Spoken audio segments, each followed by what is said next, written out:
The Mules Rider Chronicles Podcast, Ep07, Impetigo and the Exploding Beans.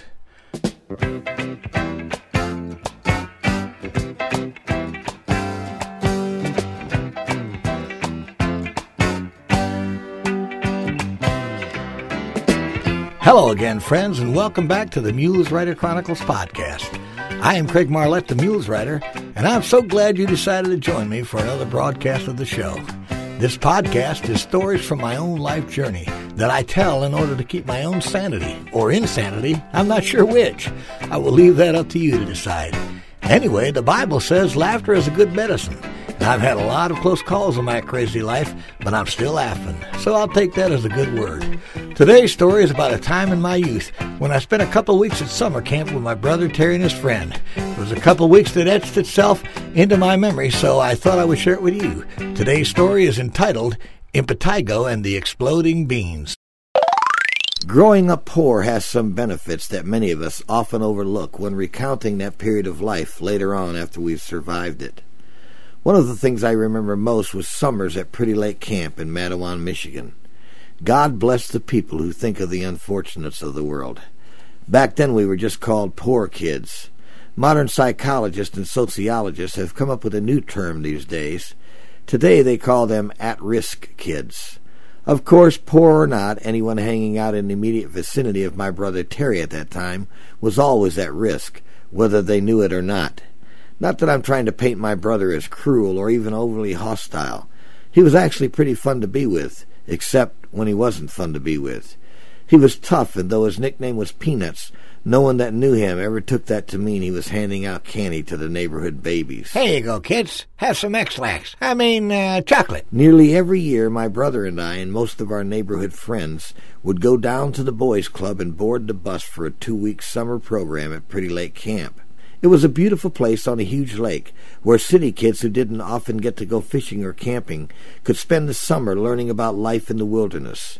This was considered preferable to roaming the neighborhood with nothing to do during the summer, and to use the old vernacular of the day, it kept us off the streets. Here we could learn to share the responsibilities of the camping and cottage life, while filling our days with canoe rides, swimming, nature hikes, and evening campfire songs. I don't think Kumbaya was popular back then, but I do remember quite a few rounds of Row, Row, Row Your Boat being sung, until eventually, being the nature of young boys, things would deteriorate to reciting popular poetry like There Once Was a Man from Nantucket. I myself was rather adept at poetry in those days, and had a few gems of my own available at the drop of a hat. It was all good fun, and every young boy back then had an arsenal of There Once Was a Man, or Confucius Says verses available for times like that. Confucius say, man who pee on electric fence receives shocking news. Camp counselors were mostly volunteers chosen from the ranks of high school and college students who actually had experience in scouting or just wanted to do something to help unfortunate urchins like myself during their summers off. I was not unaware of my own need for such assistance, having failed at my one attempt to be a Cub Scout when I was unable to successfully make a plant grow from a piece of coal in Blue Boy starch, a feat that I have to this day been unable to accomplish, which leads me now to believe they actually had ousted me for fear that Terry might be thinking about joining the troop. He was a legend in his own time, as those who attended camp that year were soon to find out. The two Osborne twins were kind of sissy-like to my brother and me and our friends. They had crew cuts, knock-knees, and rosy cheeks. On top of that, they actually wore Bermuda shorts when it wasn't even a camp requirement. In our neighborhood, that type of apparel could get you soaked with water balloons on any given day. We wore jeans everywhere, except when we were going to church, at which time we wore jeans with a tie. We never wore Bermuda shorts. The first week wasn't especially rough on the Osborne boys. I guess my friends and I didn't want to get things too riled up, since we enjoyed swimming as much as the next guy. The occasional spoonful of flying oatmeal or a coating of syrup on someone's tennis shoes to attract the ants was enough to keep us occupied without endangering our summer at Pretty Lake Camp. If we went too far, they would call our parents and ship us home, which would be followed by a whipping and threats of being sent to Gull Road Juvenile Home. all pretty crummy in comparison to a couple of weeks at camp with friends and no parents. So we managed to rein in some of our natural tendencies for bad behavior and get through the first week without a hitch. I myself was laid up with a case of impetigo. Apparently I had gotten it while on a nature trail by coming in contact with some poison ivy. The resulting condition was that I had developed blisters on my lips that soon turned to painful sores, making me look like I had tried to eat the fire ants that crawled from the Osborne syrup-covered tennis shoes. I was in no condition to make any trouble, and my days were spent sitting in the cottage reading or visiting the clinic in order to get my next salve treatment. There was not a whole lot I could do about that, so I took everything with a grain of salt. More than a week of Boy Scout behavior was far too much to ask of my brother Terry. It was just a matter of time before he came head-on with the knock-kneed Osborne twins as they were going to the lake for their daily free swim time. I guess when opportunity knocks, it's hard to resist. The brothers were coming down the hill while Terry was going back up and returning from the lake. Though the Osborne boys weren't dressed for swimming, Terry decided they needed to go anyway and threw them both in the lake, at which time it was discovered that they kept their asthma medicines in the pockets of their Bermuda shorts. While all this was going on, I was at the clinic, where the staff doctor, Hannibal Lecter, decided that he would hurry my treatment along by pulling the scabs off my lips one by one using a pair of tweezers. Ow! Though the volunteer nurses obviously thought this was an unusual method for treating impetigo, nevertheless, they offered no complaints, but rather stood there watching while chewing on their own hands and grimacing like Fay Ray at the first sight of King Kong. But poor Miss Ray had a day at the monkey cage compared to what I was going through that afternoon. The reality of what was taking place caused me to experience my first wedgie as I sucked my Levi's up around my chest.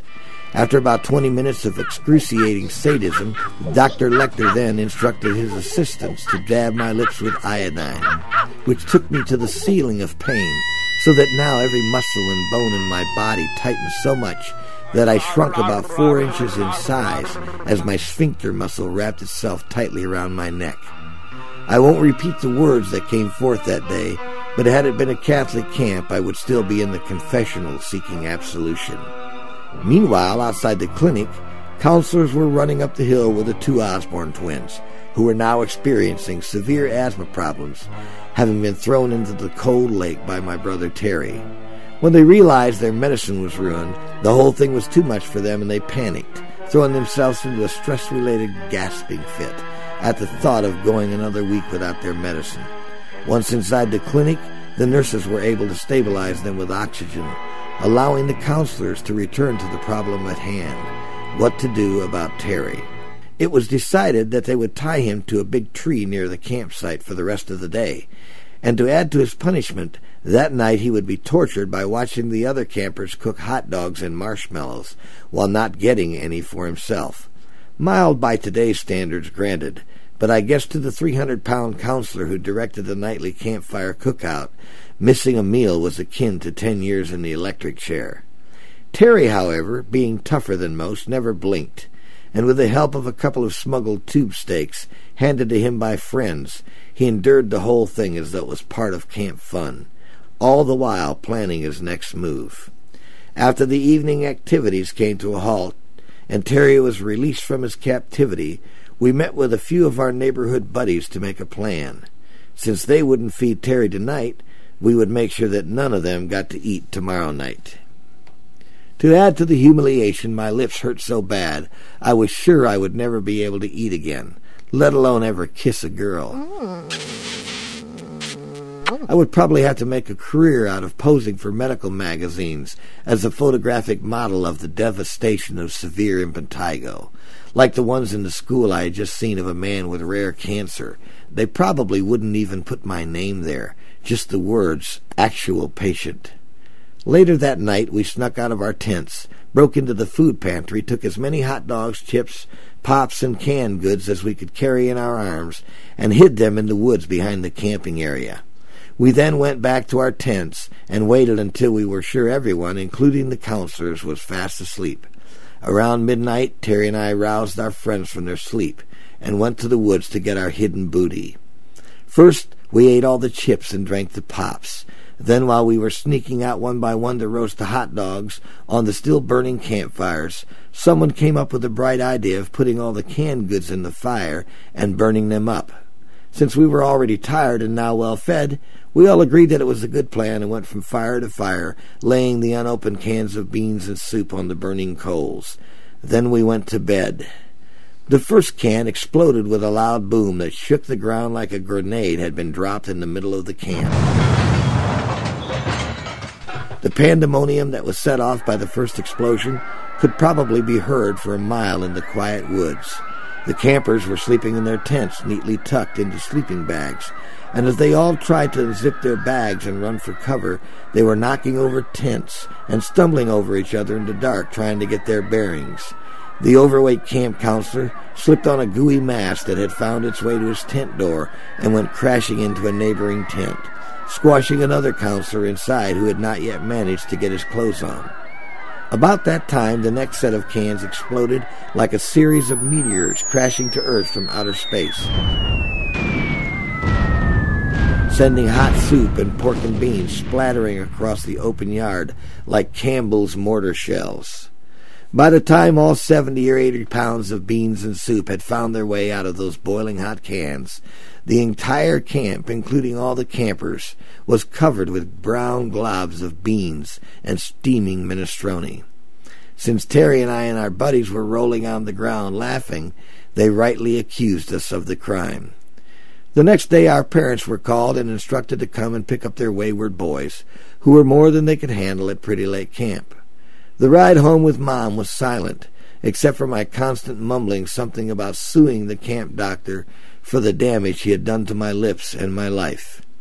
In the end, my impetigo was probably what saved us from a beating by Dad. The unusual treatment was so obviously mishandled by Dr. Frankenstein and his staff that Mom decided we were better off coming home anyway, so she covered for us to avoid any further problems with my father. Back at the boys' club, we received the news that we were banned from attending Pretty Lake Camp for at least a year, and beyond that we were not welcome until we could give a good reason why they should ever let us come back. To my knowledge, we couldn't think of one and haven't gone there since.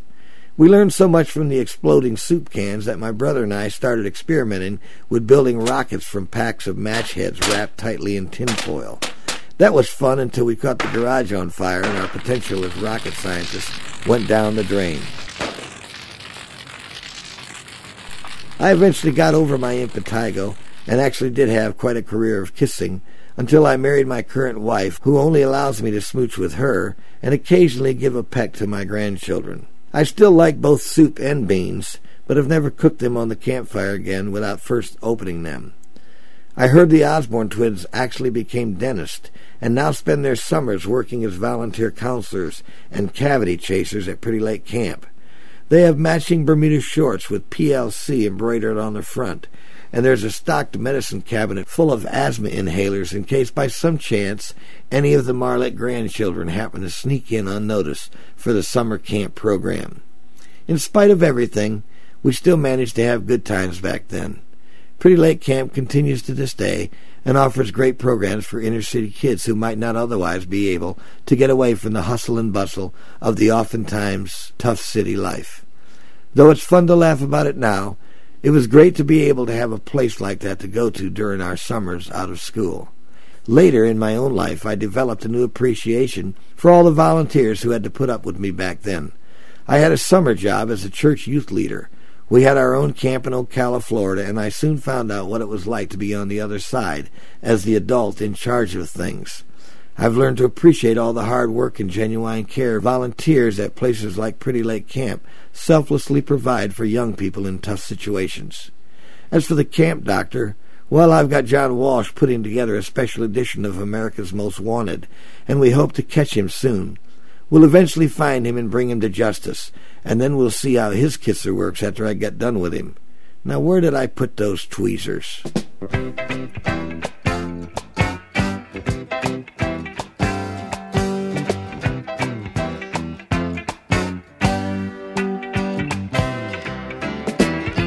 Well, that's all I have for you today. I hope my story doesn't keep any of you listeners from sending your own kids to camp this summer. I'd look on the roster, though, if I were you, just to make sure none of the Marlette grandkids are there, just for safety's sake, especially if you were up there in Michigan anywhere near Pretty Lake Camp. Now make sure you tell your friends about the podcast, and join me again next week for another story. Until then, goodbye.